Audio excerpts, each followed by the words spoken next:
all your problems will dissipate. I see my senior colleague Tessie Thomas in the audience today. I remember, and with your permission, Tessie, I'll say this today. When I became Minister of Education, I remember walking into the IIT Council meeting. The room was filled with male scientists, and some of the most acclaimed ones. Tessie knows it, I know them, we won't name them. When I walked in, I looked around and I said, where are the female scientists? They looked around and they told me, well, you fill the female slot. I said, but I'm not the scientist, I'm the politician. They said, well, we didn't have good enough women to fill the room. This is some of the most celebrated male scientists in the country in the year 2014 when I became Minister of Education.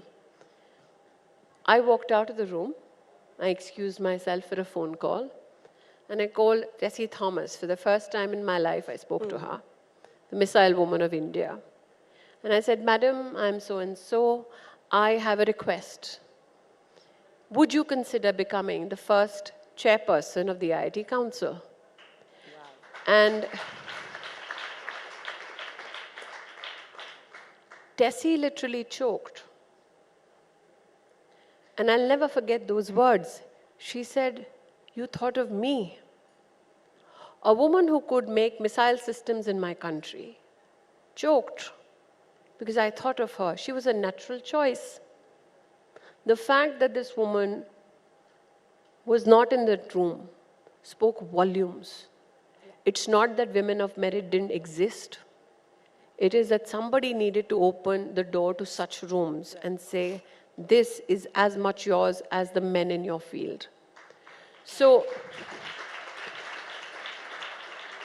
my belief is, if you reach a particular position of excellence or achievement, remember there is a generation of women before us. Yes. The generation after mine is comparatively luckier. Yes. The generation before mine could never speak of equity, though there was much conversation around equality. Because if they spoke of equity, they were termed activists wherever they were at. Ye netagiri kar rahi hai. And so they did not want to pay that price for their careers. And today it's incumbent upon women of my generation and the generation that comes after me to recognize the women just before my generation so that they find their place of respect in society. In fact, a small personal anecdote. One part of why would you have focus is also to remember you're not the only one struggling. Right. Well said. Women, if they achieve, their struggle does not end. Their response gets more nuanced. We will have the privilege of having the Honorable President of India on this platform today. I would highlight to this august audience that even after becoming the President of India, the Supreme Commander of the Armed Forces, she was subjected to humiliation in politics. Yes. So just because you become an achiever, that doesn't mean your challenges end. That is the fairy tale we need to stop selling to young girls. In fact, my personal anecdote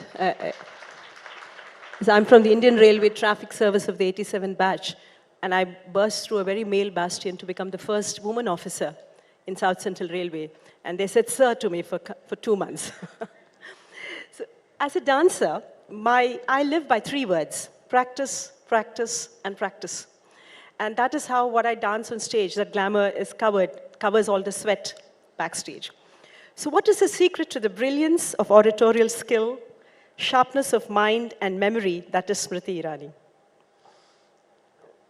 As far as my oratory skills and comebacks go, I practice a lot on my partner. Hear, hear. But I think what is also inevitable is the need to highlight the necessity to read. We have now necessitated in the digital age accumulation of knowledge through devices. But everything that Google has is not sacrosanct. We also need to recognize we have knowledge systems across many dialects of our country. We need to recognize that while I will get much information from the smartphone, there is also a human value to communication. There is also a deep sense, and I think as somebody who has consistently uh, desired to become better, there is a need to ensure that you keep competing with yourself. I do not ever position myself to compete with any other individual. Right. Because that then becomes a standard which is very obvious. Yeah. If I am in a position to do something better, learn something better today, I will look for that opportunity. For instance, my day began with the Indian Publishing Federation. Okay. Now, that is not a part of my administrative ecosystem or my constitutional mandate. It's a different entity altogether in our country which employs 1.2 million Indians. I'm not the Minister Publishing. However, I'm meeting these people who have spent years dedicating themselves to printing and publishing of books. Yeah. Now, that is the most unnatural thing for me to begin my day with. But there is limitless opportunity to educate oneself. So I think if you keep looking at new avenues of gaining knowledge, you stay razor sharp. You come from two very different workplaces. You were at the top of your career, you gave it all up, actually to get onto the shop floor of politics. And obviously, there is a whole lot of learning that you probably bring from the artistic space to the hustle and bustle of politics and governance. Well, I must here give a very humble disclosure. Even when I was in the media, I was mostly a union leader. So I've had the privilege of serving in the Writers' Federation. The camera people that you see behind, we are called the Allied Workers Union. So I was a part of their union as well. The Jimmy Jip that you see, I was a part of their union as well. I was a production union person as well. So yes, my union buzzy and activism was also So you brought reflected that. behind the camera as I cried my way to the bank. As women in leadership, and literally you at the top of that center and owning that space, it's often that eyes and knives are pointed at us.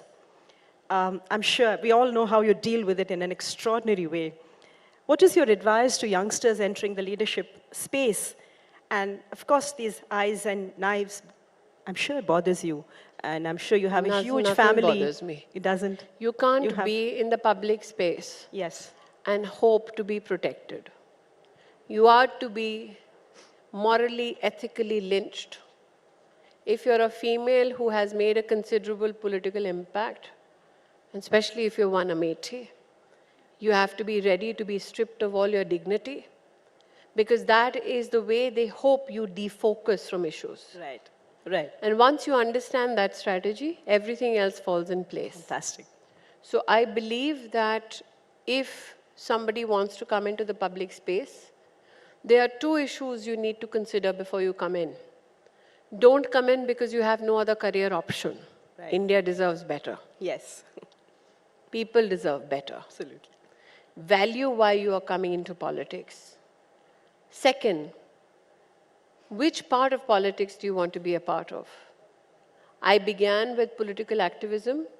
I began with social activism. I was the WHO USAID ambassador to India. And as I worked in the field of health across the country, I was just 24 then, I realized, till such time I don't become a policy maker, not much will change. Hence, I switched to electoral politics. So one, you need to decide how, where would you like to contribute. Two, you need to decide how long would you like to contribute. Prime Minister Modi has emphasized on the need for women-led development. This is a little long question, multiple questions actually. A little elaboration on that if you can, if you may. And any resistance to this idea from the other half of the population? No. I'm very grateful, one, that the very phrase women-led development is a tectonic shift, Yes. not only in narrative, but also perception. Women in our country were always looked upon as beneficiaries, Yes. waiting to be rescued. Someone or the other in politics would talk about how हमको औरतों के लिए ये करना है. For the first time in Indian politics, we have now a Prime Minister who says, देश के लिए अगर कुछ करना है, तो औरतों का सहारा ज़रूरी है. बिल्कुल. And women-led development quantifies the monetary impact women have in our country. Yes. For instance, 110 million toilets built. The government, which was Congress-led in the year 2005-06, if you look at the National Family Health Survey 3, they knew in 2005-06 that women are getting raped when they go out to defecate in the open. They knew that only 38% of households in our country have toilets. They knew in 2010 that the World Bank says that 6% of your GDP is taking a hit because of lack of sanitation. Nobody did anything. And building toilets has never been politically glamorous. No woman in our country has ever walked up to a politician to say, please build me a toilet. Exactly. Now, 110 million toilets get built. You ensure enhanced, dignified means of starting a day. 230 million bank accounts get opened. 200 million women get mudra loans.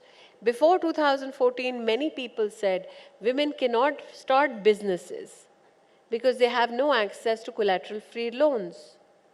When Mudra came, nobody said it's a loan for women. It was actually not gendered. It was for men and women. And it was not just happenstance that 70% of the beneficiaries turned out to be women. Now look at it from a rural point of view, or look at it from an urban slum point of view.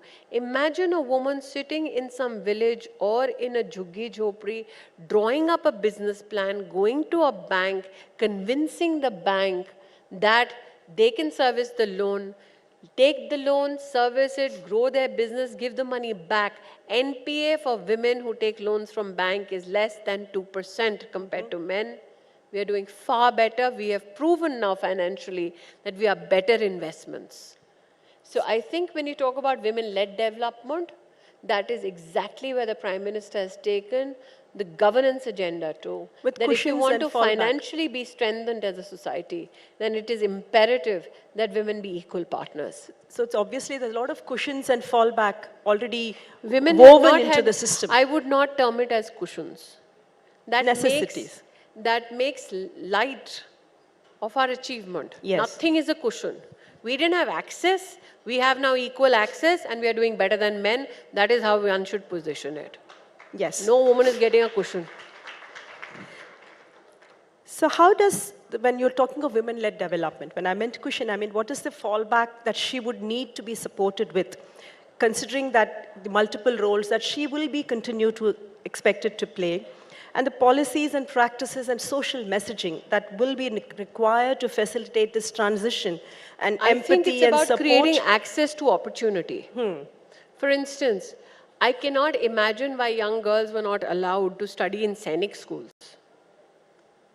Now we have young girls studying in Sainik schools. We have women now in the Permanent Commission. We have women now who are launching our space programs to Mars or Chandrayaan. These are not women who just happen to be now contributing. These are women who are waiting for that opportunity at that high table. So I believe that when you talk about what is the social change, I mean, Tessie and 3 other scientists joined us recently at the G20 summit for women ministers in Gandhinagar. And the G20 partners were aghast. They thought that a prima donna in all scientific gear is going to walk in as the ISRO face. And suddenly, it's very quietly walked in, Tessie, and then Ritu walked in, and everybody else walked in, and they were like, these are the women who went and did this remarkable thing at Mars. We said yes. So I think there is this perception that if it is a female who's launching rockets, then she wouldn't be this 50-something lady in a sari. So I think those perceptions are now slowly changing, and I'm very happy. Because I've always said this, that modernity is a state of mind. It is not a dress code. Yes. And the fact that Indian women are doing well in science and innovation is something that makes me extremely glad. In fact, you would all be happy to know that the incidences of women now enrolling in PhD programs in our country has gone up by 99.5%. Wow. Fantastic. So coming back to Smriti Irani ji, what is your core strength? Not core competency, core strength. Your one fallback that has never failed you. Is it I have no Ganapati? fallback. Is it Ganesha that you and I are I wearing? have no fallback. And that is my strength. Okay. That you have no option but to succeed. Because if I was comfortable, I wouldn't be here today. So anybody who thinks you need this cushion, this fallback, you So aren't is that going your core anywhere. strength, that you have no fallback? I guess it's different from me because I come from a poor background. So no matter how much I achieve, no matter how much money I make, I was one of the highest paid actors in this country. Yes. The chip on the shoulder will always be there. Yes. So the secret to my success, I have no fallback plan, no fallback person. I just have me. As India enters a revolutionary phase of women-led development and onward in her march towards a century of independent India, what would be the 3 brief, most important advice you would give the young? I began again. Nobody takes advice, especially young women. I will only have a request. Okay. As has been enunciated by the Honorable Prime Minister yesterday. We are at a time in our country's history where we can catapult to new achievements in new areas for a greater good. Wonderful. We cannot afford to lose this opportunity. Yes. We cannot afford to be pushed back. We cannot afford to be segregated in silos. We cannot afford to lose focus. It is a national ambition now. Right. To be in the top 3 economies of the world. It is a national ambition now to ensure that per capita income increases. It is a national ambition now to ensure that in green hydrogen, in artificial intelligence, in reading, writing, we become one of the most sought after societies in the world. Fantastic. And this is the time to ensure that we as women ensure that that national ambition for a global good is recognized. So fierce, she is. Feisty, she is Stree. Fiery, Shakti. Fearless, Smriti Irani. Ladies and gentlemen, put your hands together for the one and only Smriti Irani. Ladies and gentlemen, put your hands together for Smriti Irani ji and also Ananda Shankar Jain ji. And if I may have the honor of presenting something to both our guests, some role that he can play today, right, on She Shakti. Ma'am, this is for you. Thank you so much. Thank you. And this is for you, ma'am. Thank you, ladies. Thank you so much. Ma'am, can you please come together for a nice picture? And can I just bomb this? Yeah. Thank you so much. Thank you so much, ma'am. Thank you, lovely. Did you enjoy the conversation?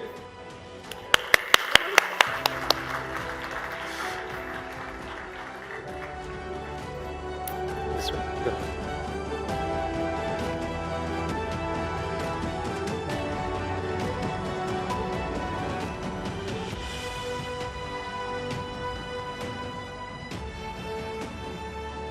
How much I'd like to be the fly on the wall to listen to that conversation there, isn't it?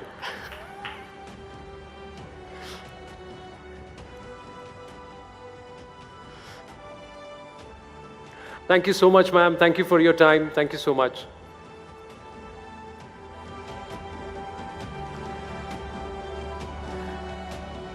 Well, ladies and gentlemen, we've got something very special to share with you. This is now some stories. You'll see a lot of achievers, a lot of the manifestation of She Shakti on the Rising India She Shakti platform today. But we've also put out certain stories that are equally inspirational. Alpaben Kakad, living in Gujarat's Morbi, is serving the poor by providing them food for free. Her story inspires many to serve humanity. Have a look at this.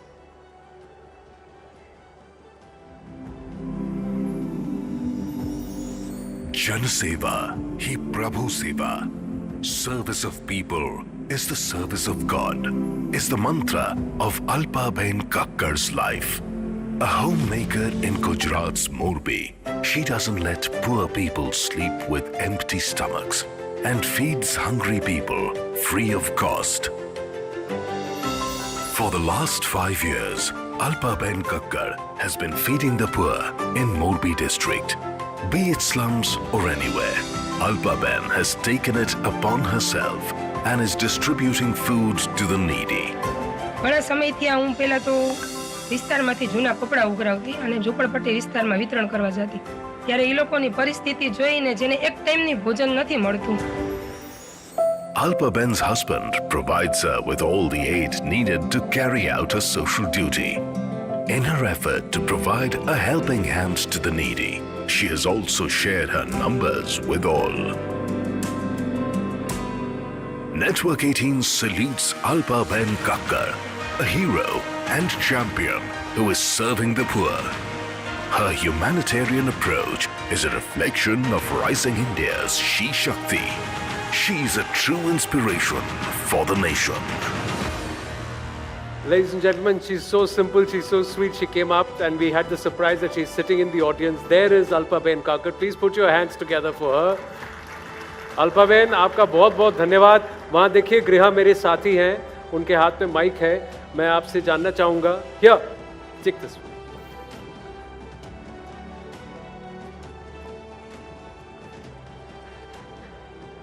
तो ये लोगों को खाना खिलाती हैं आप. बहुत शुक्रिया आपका हमारे साथ जुड़ने के लिए और इतने सारे लोग आपसे यहाँ पे मुखातिब होने आए हैं. सबसे पहले तो कैसा लग रहा है आपको? इतना बड़ा मंच है राइजिंग इंडिया शी शक्ति का, तो सबसे पहले इसके बारे में बताइए. मैं अपना सौभाग्य मानती हूँ कि मुझे आने का मौका मिला.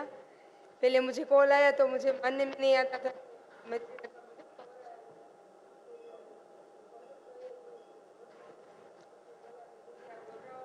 We need the mic up, please. कभी बहुत अच्छा लग रहा है आप सबसे मिलके. और मैं ये सोचती हूँ कि जो काम मैं मोरबी में गुजरात में करती हूँ वो पूरे देश में चेंज चले है. कोई भी जगह पे शादी ब्याह होता है, बर्थडे सेलिब्रेशन होता है, पुण्यतिथि होती है, कहीं से भी खाना में इकट्ठा करके स्लम विस्तार में सबको खाना खिलाने जाती हूँ. ये चेन मैं पूरे देश में चलाना चाहती हूँ क्योंकि मैं सब जगह पे नहीं पहुँच सकती हूँ और मैं ये दौर से